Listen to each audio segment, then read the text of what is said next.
बिस्मिल्लाहिर्रहमानिर्रहीम। अस्सलाम वालेकुम माय यूट्यूब फैमिली। उम्मीद है आप सब ठीक ठाक होंगे और खैरियत से होंगे। तो आज मैं आपके साथ शेयर करूंगी लाइट वेट सा नाश्ता बहुत ही आसान रेसिपी के साथ। इससे पहले अगर आप लोगों ने मेरे चैनल को सब्सक्राइब नहीं किया तो इसे सब्सक्राइब कर लीजिएगा। तो चलिए स्टार्ट करते हैं। इसके लिए सबसे पहले हम लोग जो है ना पराठा रेडी कर लेंगे। इसके लिए मैं थोड़ा सा आटा ले लूँगी, इतना सा जो है ना मैं आटा ले रही हूँ और इसको राउंड शेप दे देंगे। देन मैं इसको थोड़ा सा खुश्क आटा लगा लूँगी और इसको हाथ की मदद से ही ना जो मैं सर्कल शेप दे दूँगी, रोटी की शेप दे देंगे ताकि इजीली जो है ना ये बेली जा सके। और अब इसको जो है ना मैं बेल लूँगी, हल्के हाथों से हम राउंड राउंड सा बेल लेंगे ताकि ये गोल शेप में रहे। कभी कभी जब इंसान सुबह उठता है तो उसका हैवी नाश्ता करने को ज़रा दिल नहीं करता। मेरे साथ भी कभी कभी ऐसा ही होता है, मेरा लाइट वेट सा कोई नाश्ता करने को दिल करता है लेकिन पराठा खाने को दिल करता है। तो मैं ये हल्का सा जो है ना ऑयल लगा कर ये पराठा रेडी कर लेती हूँ। ये इतना हैवी नहीं होता, इससे मेरा नाश्ता भी, मेरा पेट भी फुल हो जाता है और मेरा नाश्ता भी हो जाता है। अब हम इसके ऊपर घी लगा लेंगे। आप भी कोशिश करें कि इधर ऑयल यूज़ ना करें बल्कि घी का यूज़ करें, इससे खस्ता से पराठे रेडी होंगे। हाथ की मदद से मैं इसको अच्छी तरह से ऑयल लगा दूंगी। अब मैं इसके ऊपर जो है ना थोड़ा सा खुश्क आटा भी लगा दूंगी और इसको जो है ना राउंड शेप दे दूंगी। इस तरह जो है ना मैं इसको रोल बना लूँगी और इसका जो है ना एक पेड़ा सा रेडी कर लेंगे।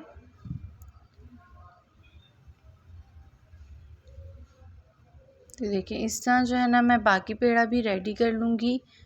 हैवी पराठा खाने के बाद जो है ना बहुत हैवी फ़ील होता है और भूख भी नहीं लगती, तो इसलिए मैं कोशिश करती हूँ कि ना ही ज़्यादा हैवी पराठा रेडी करूँ लेकिन क्रिस्पी सा और मज़ेदार सा हो। तो मैं इस स्टाइल में जो है ना पराठा रेडी कर लेती हूँ। अगेन जो है मैं घी लगा लूँगी और हाथ की मदद से इसको अच्छी तरह से फैला लेंगे और थोड़ा सा खुश्क आटा जो है ना मैं इसके ऊपर ऐड कर अगेन जो है इसको रोल बना लूँगी।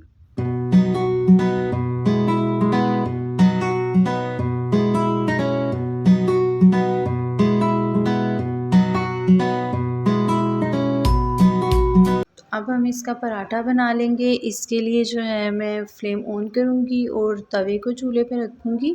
जब तवा गर्म होगा लाइट सा तो मैं इसके ऊपर जो है 2 टेबलस्पून घी के ऐड करूँगी। देन हम लोग बड़ी एहतियात के साथ इसके ऊपर जो है ना रोटी ऐड कर देंगे और एक साइड का जो है ना हल्का सा पका लेंगे। जब एक साइड पकेगी तो जो है मैं इसकी साइड टर्न करूँगी। एक साइड पक गई, अब हम इसकी साइड टर्न करते हैं और नीचे वाली साइड को भी ना हल्का सा पका लेंगे। इधर फ्लेम जो है वो मीडियम फ्लेम रखी है मैंने, हाई फ्लेम रखेंगे तो रोटी जल जाएगी। जब नीचे वाली साइड भी हल्की सी पक जाएगी तो मैं इसके ऊपर 1 टेबलस्पून घी ऐड कर दूंगी और इसको जो है ना पका लूँगी। याद रहे फ्लेम जो है वो मीडियम ही है, मीडियम फ्लेम पर रख कर ये जो है ना मैं पराठा रेडी कर रही हूँ। इस तरह इसकी लुक भी खूबसूरत आती है और क्रिस्पी रेडी होता है और ये जलता भी नहीं है। बहुत ही लाइट वेट जो है ये पराठा रेडी होता है। हम, मेरे जैसे जो देसी लोग हैं वो पराठे के बगैर उनकी सुबह ही नहीं होती। मेरी भी पराठे के बगैर सुबह ही नहीं होती। जब तक मैं पराठा ना खाऊं मुझे लगता ही नहीं कि मैंने नाश्ता किया है। और इसको खाने के बाद आप देखेंगे कि आप हैवी फ़ील नहीं करें, बहुत लाइट वेट सा लेकिन क्रिस्पी सा जो पराठा रेडी होगा। इसी तरह अगेन जो है ना मैं इसके ऊपर घी ऐड कर दूंगी तवे पे और एक और पराठा रेडी कर लूँगी।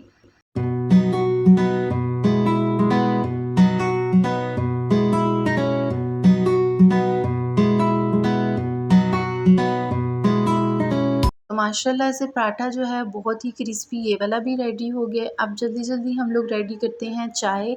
चाय के लिए एक पतीली में हम लोग पानी ले लेंगे, फ्लेम ऑन करेंगे। जब पानी में बॉयल आएगा तो हम लोग इसमें पत्ती ऐड कर देंगे।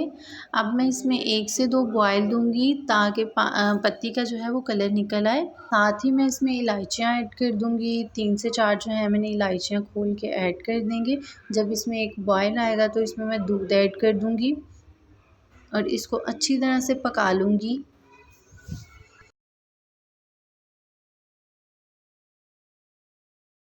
लास्ट पे जो है मैं इसमें चीनी ऐड कर लूँगी। चाय में हमेशा लास्ट पे चीनी ऐड किया करें। और अब जो है इसको बॉयल देंगे, 1 से 2 मैं अगेन इसमें बॉयल दूँगी और फिर हम जो है ना इसको सर्व करेंगे। तो माशाल्लाह से बहुत ही क्रिस्पी पराठे भी रेडी हो गए हैं और हम लोगों ने झटपट नाश्ता भी रेडी कर लिया है अचार के साथ। बहुत ही मज़ेदार पराठे विद चाय। बहुत आसान रेसिपी है, आप लोग भी ये रेसिपी ज़रूर ट्राई करें। जब आपको सुबह नाश्ते का दिल ना करे लेकिन पराठे की क्रेविंग हो तो आप लोग ये रेसिपी ट्राई कर लिया करें, आपको ये बहुत पसंद आएगी। तो अगर आपको ये वीडियो पसंद आए तो इसको लाइक शेयर कर दीजिएगा और मेरे चैनल को सब्सक्राइब करना ना भूलिएगा। मुझे दुआ में याद रखिएगा। तब तक के लिए अल्लाह हाफिज़।